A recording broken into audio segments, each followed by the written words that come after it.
नमस्कार, capital TV का खास शो महाराष्ट्र फाइल्स देख रहे हैं आप। मैं हूं आपके साथ पूजा। महाराष्ट्र में जारी सियासी संग्राम अभी तक खत्म नहीं हुआ है। शिवसेना को लेकर उद्धव ठाकरे और एकनाथ शिंदे आमने सामने हैं, पर उद्धव ठाकरे की मुसीबत बढ़ती जा रही है और एक बार फिर उद्धव ठाकरे को सुप्रीम कोर्ट से बड़ा झटका लगा है। दरअसल सुप्रीम कोर्ट ने महाराष्ट्र राजनीतिक संकट को लेकर बड़ा फैसला लिया है। सुप्रीम कोर्ट ने इस मामले को 5 जजों की संविधान पीठ को ट्रांसफर कर दिया है। मतलब ये मामला लंबा खिंचता नजर आ रहा है। तो वहीं दूसरी तरफ उद्धव ठाकरे ने शिवसेना के 2 बागी नेताओं उदय सामंत और यशवंत जाधव को निष्कासित कर दिया। आज इन्हीं अहम मुद्दों पर चर्चा करेंगे। बातचीत के लिए मेरे साथ स्टूडियो में मौजूद हैं कैपिटल टीवी के सीनियर एडिटर राजीव जी। राजीव जी, बहुत बहुत स्वागत है आपका। धन्यवाद। सुप्रीम कोर्ट में ये महाराष्ट्र की सियासत की जो लड़ाई चल रही है, लेकिन जिस तरह से फैसले आ रहे हैं, हालांकि अभी 5 जजों की पीठ का गठन किया गया, कितना लंबा ये मामला खिंच सकता है? देखिए, इसकी तो शुरुआत ही अभी हुई है। 5 जजों के बेंच में जाना है 2 दिन के लिए, यानी 25 तारीख तक के लिए ये टाल दिया गया है कि चुनाव आयोग इसके ऊपर कोई कार्रवाई न करे, इस पर फैसला न ले। यानी कि 5 जजों के बेंच में जो फैसला होना है वो अलग अलग मामलों का होना है। सिर्फ और सिर्फ असली शिवसेना और नकली शिवसेना की लड़ाई नहीं है कि असली शिवसेना के ऊपर किसका कब्जा होगा, चुनाव चिन्ह किसको मिलेगा। ये तो एक मामला है। इससे बड़ा मामला जो है, जिसको कहा जा सकता है कि उद्धव ठाकरे के लिए बड़ा झटका है। जो उद्धव ठाकरे सोच रहे थे वो उसके विपरीत हो रहा है। 5 जजों के बेंच के पास जाने का मतलब है कि दूसरा मामला, यानी कि विधायकों के डिस्क्वालिफिकेशन का मामला जो चल रहा है, 16 विधायकों के खिलाफ इन लोगों ने अपील की है। 16 विधायकों ने याचिकाएं दायर की है कि हमें जो स्पीकर ने, जो उस समय डिप्टी स्पीकर के पोस्ट पर थे, उन्होंने जिस तरीके से डिस्क्वालीफाई किया है वो गलत है। उसके ऊपर भी सुनवाई सुप्रीम कोर्ट में होनी है। अब उद्धव ठाकरे को लग रहा था, या फिर एनसीपी और कांग्रेस, सब लोग, इन लोगों ने साजिश की थी। उसी साजिश को समझिए कि सबसे पहले तो 16 विधायकों का ही नाम इन लोगों ने दिया। अब बगावत करने वाले 16 विधायक तो थे नहीं, बगावत करने वाले तो 40 विधायक थे। 10 विधायक निर्दलीय थे, लेकिन शिवसेना के तो 40 विधायकों ने बगावत की थी। अगर उद्धव ठाकरे को निष्कासित ही करना था, डिस्क्वालीफाई करवाना था, तो 40 विधायकों के खिलाफ कंप्लेन करना चाहिए। स्पीकर को भी 40 विधायकों के खिलाफ कार्रवाई करनी चाहिए। लेकिन ये लोग वो नहीं करेगा, क्योंकि इसे पता है कि 40 विधायकों के खिलाफ कार्रवाई करने का मतलब है कि 2/3 से ज़्यादा है एंटी डिफेक्शन, यानी दल बदल निरोधक कानून लागू नहीं होगा। तो इसलिए 16 विधायकों का नाम दिया। आखिरकार 16 विधायक ये कौन से हैं भाई? जो 16 विधायक का नाम, एक बार अगर बैच बाय बैच देखा जाए तो वहां से गुजरात होते हुए गुवाहाटी जाने वाले भी 16 विधायक तो थे नहीं। बिल्कुल नहीं। पहली बार भी खबर आई थी तो 20 से ज्यादा विधायकों की आई थी तो ऐसे में सिर्फ 16 विधायक के बारे में रखा गया कि ये काउंटिंग कर रहे थे कि जितने विधायक हैं उसमें अगर इतने विधायक डिस्क्वालीफाई हो जाएंगे तो फडणवीस और शिंदे की सरकार नंबर गेम प्लान कर रहे थे। नंबर गेम प्लान कर रहे थे। लेकिन इस प्लानिंग में वो भूल गए कि कई संवैधानिक त्रुटियां उनके अंदर है। पहली बात तो यही थी कि उद्धव ठाकरे के पास एंटी डिफेक्शन के लिए ग्राउंड ही नहीं था।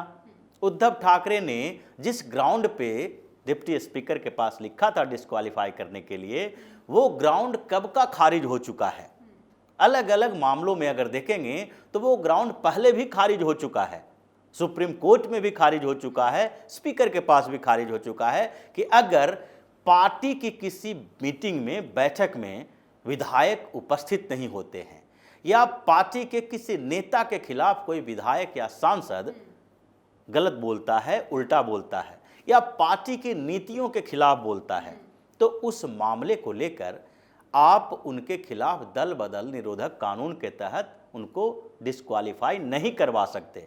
ये मामला एक बार नहीं है, कई बार ये मामला उठा है। और हाल फिलहाल में उत्तर प्रदेश में भी ये मामला उठा था, जब अदिति सिंह ने प्रियंका गांधी के खिलाफ बोला था। प्रियंका गांधी ने जब लखनऊ में मार्च रखा तो उसमें अदिति सिंह शामिल नहीं हुई थी, जो बरेली की विधायक थी, कांग्रेस की विधायक थी। इसके बाद अब कांग्रेस में गांधी परिवार के खिलाफ अगर कोई आवाज उठाए, प्रियंका गांधी, राहुल गांधी, सोनिया गांधी के खिलाफ, तो उसका तो निकलना लाजमी है, उसको तो निकाला ही जाएगा। तो इसलिए इन लोगों ने पार्टी से निकालने के बदले उनके खिलाफ स्पीकर के पास एक कंप्लेंट किया कि ये पार्टी गतिविधियों के खिलाफ काम कर रही है, इसलिए इनकी सदस्यता रद्द कर दी जाए। जी। तो स्पीकर ने मना कर दिया कि ये तो डेमोक्रेसी है और इंटरनल डेमोक्रेसी भी उसी का हिस्सा है। अगर आप पार्टी के बॉस भी हो तो इसका मतलब ये नहीं है कि सारे विधायक या सांसद या जनप्रतिनिधि जो चुन के आए हैं वो आपके हाँ में हाँ मिलाते रहें। कभी कभी आपके खिलाफ भी बोल सकते हैं, तो उस बोलने के आधार पर, आपके बुलाने के बाद ना आने के आधार पर हम डिस्क्वालीफाई नहीं कर सकते। कांग्रेस उसके खिलाफ, स्पीकर के फैसले के खिलाफ सुप्रीम कोर्ट पहुंची। सुप्रीम कोर्ट ने भी मुहर लगा दी कि ये कोई मामला नहीं है कि अगर आपने बुलाया वो नहीं पहुंचे तो इसको डिस्क्वालीफाई कर दो। फिर ये तो एक तरह से राजतंत्र हो जाएगा, लोकतंत्र कहाँ रहा। कि आपके हाई कमांड जो नाम दिया गया है कि हाई कमांड के ऑर्डर के खिलाफ गए तो आप डिस्क्वालीफाई हो गए।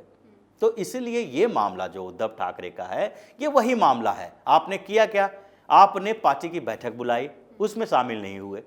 पार्टी के विरोधी गतिविधियां में भी कोई बड़ी बात नहीं है, आपके खिलाफ बयान दिया, ये भी कोई मामला नहीं बनता है। अगर यही उद्धव ठाकरे जो नंबर गेम खेल रहे थे उन्होंने दूसरे स्तर पर काम किया होता, जैसा कि पृथ्वीराज चौहान ने कहा, कांग्रेस के नेता हैं, वरिष्ठ नेता हैं, पूर्व मुख्यमंत्री हैं, उन्होंने भी उद्धव ठाकरे से के बाद ये बात कही कि उद्धव ठाकरे को पता नहीं किसने सलाह दे दिया कि विश्वास मत हासिल कर। संजय राउत ने तो नहीं दिया कहीं? हो सकता है संजय राउत और शरद पवार दोनों शिवसेना को बर्बाद करने में लगे थे, उद्धव ठाकरे के खिलाफ ही कर रहे थे। अभी नवनीत राणा ने जो बयान दिया है बिल्कुल सही दिया, वो भी उद्धव ठाकरे और शरद पवार की बात ही है कि जिस उद्धव ठाकरे के खिलाफ वो लड़ रही है और बोल रही हैं कि शरद पवार के आशीर्वाद से ही तो हमें सब मिल रहा है, हम सांसद भी शरद पवार के आशीर्वाद से बने।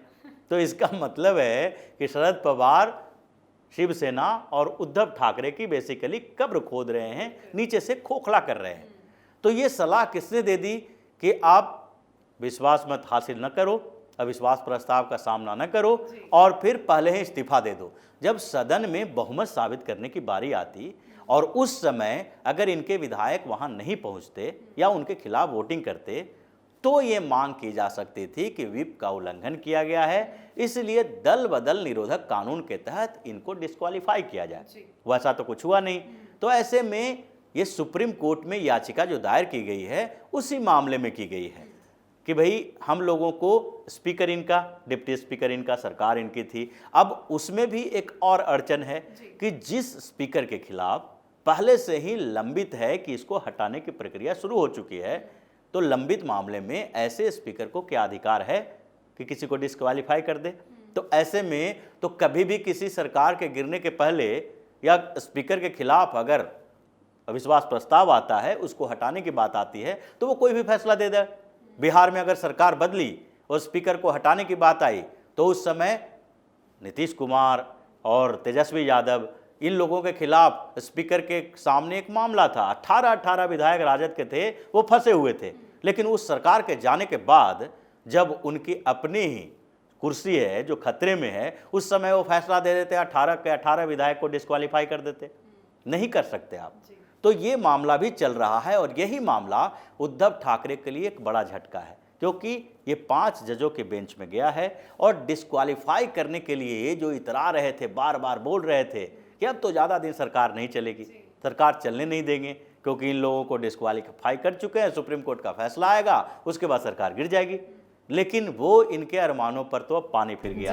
ये 5 बेंच के पास भेज दिया है, कहा कि भाई ये बड़ा मामला है, ये सिर्फ चुनाव चिन्ह को लेकर मामला नहीं है, ये मामला है डिस्क्वालिफिकेशन को लेके, ये मामला है राजनीतिक अस्थिरता को लेके, आंतरिक लोकतंत्र को लेके। तो ये बड़े बेंच ही फैसला करेगी। और दूसरी बात और है कि जो अभी बात हो रही है असली शिवसेना की, उसमें भी लगभग सुप्रीम कोर्ट ने संकेत दिया है कि उद्धव ठाकरे के हाथों में कुछ नहीं होने वाला है, क्योंकि सुप्रीम कोर्ट में सुनवाई तो चल रही है, लेकिन इंडिकेशन जो है वो बार बार हर जो दलील पेश की जाती है उसके बाद सुप्रीम कोर्ट का लगभग कहना है कि इसके ऊपर फैसला तो चुनाव आयोग को ही करना है, हम तो सिर्फ ये बताएंगे कि फैसला का आधार सही हो सकता है, किस आधार पर हो सकता है फैसला और चुनाव आयोग को क्या करना चाहिए। लेकिन फैसला तो उसी को करना है, चुनाव आयोग को ही अधिकार है किसी पार्टी को मान्यता देने का, चुनाव चिन्ह आवंटित करने का और उससे दस्तावेज मांगने का कि आप भाई आपके पास ये प्रूफ है कि नहीं कि आप असली में आपकी पार्टी है या दूसरे की पार्टी पर आप कब्जा करके बैठे हो। तो ये सारा का सारा मामला सुप्रीम कोर्ट में ऐसे उलझ गया है कि अब उद्धव ठाकरे के लिए निकलना मुश्किल हो गया। डिस्क्वालिफिकेशन का मामला चलेगा नहीं, ये तो 2-2, 3-3 साल चलता है, फिर जब तक तो चुनाव हो जाएगा, फिर से विधानसभा का चुनाव होने के बाद उद्धव ठाकरे ऐसे ही नीचे लुढ़क जाएंगे। इससे पहले बीएमसी का चुनाव है, बीएमसी के चुनाव में अब ये दोनों गुट अपने अपने तरीके से लड़ेंगे, चुनाव आयोग के पास जाएंगे। चुनाव आयोग तो यही फैसला करने वाली है कि भाई अभी धनुष्वान जो है, तीर धनुष, उसको फ्रीज कर दो और दोनों गुट अभी लड़ रहे हैं तो दोनों गुट को एक एक चुनाव चिन्ह दे दो जी। जो इनका पुराना चुनाव चिन्ह है अभी फ्रीज कर दो। तो ऐसी स्थिति आने वाली है। तो उद्धव ठाकरे को ये दोहरा झटका लगा है, न तो विधायकों के खिलाफ कोई कार्रवाई हो पाई और न ही इनको शिवसेना का चुनाव चिन्ह मिल पाया और न ही फिलहाल कोई राहत नजर आ रहा है। जी, बहुत बहुत शुक्रिया बातचीत। धन्यवाद। तो शिवसेना किसकी? शिवसेना के चुनाव निशान धनुष बाण पर शिंदे गुट का हक या ठाकरे गुट का? ये सवाल महाराष्ट्र की राजनीति के लिए काफी अहम है, पर लगता है इन सभी सवालों का जवाब मिलने में अभी और ज्यादा वक्त लगेगा, क्योंकि महाराष्ट्र में शिवसेना में चल रही महाभारत के मामले को सुप्रीम कोर्ट ने 5 जजों की संविधान पीठ को भेज दिया है। अब इस मामले पर गुरुवार को अगली सुनवाई होगी। महाराष्ट्र की सियासी लड़ाई पर कैपिटल टीवी की नजर बनी हुई है। देखते रहिए महाराष्ट्र फाइल्स। नमस्कार।